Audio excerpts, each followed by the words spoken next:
জুলাই অভ্যুত্থানের মধ্য দিয়ে ক্ষমতাচ্যুত হয়েছেন ভারতের পরম বন্ধু আওয়ামী লীগের সভাপতি শেখ হাসিনা। বিতর্কিত কর্মকাণ্ডের কারণে কার্যক্রম নিষিদ্ধ হওয়ায় ত্রয়োদশ জাতীয় সংসদ নির্বাচনেও অংশ নিতে পারছে না টানা 4 বার ক্ষমতায় থাকা দল আওয়ামী লীগ। এই অবস্থায় ঘনিয়ে আসছে নির্বাচনের সময়, তাই বাংলাদেশের পরবর্তী সরকার কে হবে তা নিয়ে কিছুটা দুশ্চিন্তায় রয়েছে দিল্লি। এ নিয়ে দেশটির ঊর্ধ্বতন মহলে কষা হচ্ছে কঠিন অঙ্ক। নিজেদের স্বার্থ হাসিলে কে ক্ষমতায় আসলে সুবিধা হবে তাও যাচাই করে নিচ্ছেন তারা, এমনটাই বলছেন বিশ্লেষকরা।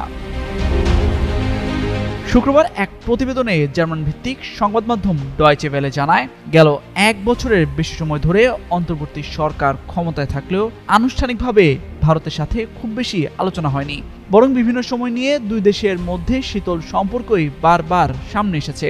এমনকি শেখ হাসিনাকে ফেরত পাঠানোর দাবি জানানো হলেও উৎসাহ দেখায়নি দেশটি। উল্টো বাণিজ্য নিয়ে কড়াকড়ি আরোপ করা হয় দিল্লির পক্ষ থেকে।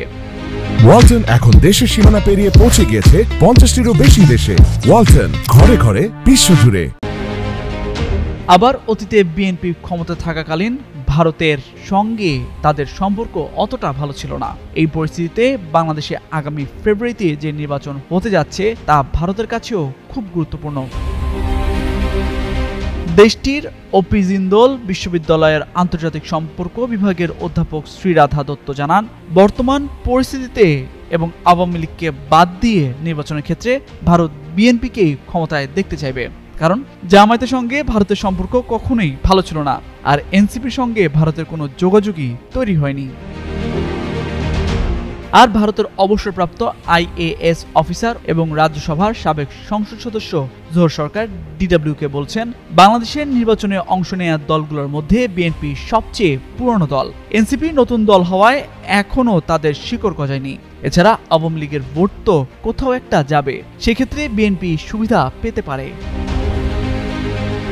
সব মিলিয়ে নির্বাচন সামনে রেখে কঠিন অঙ্ক কষতে হবে ভারতকে।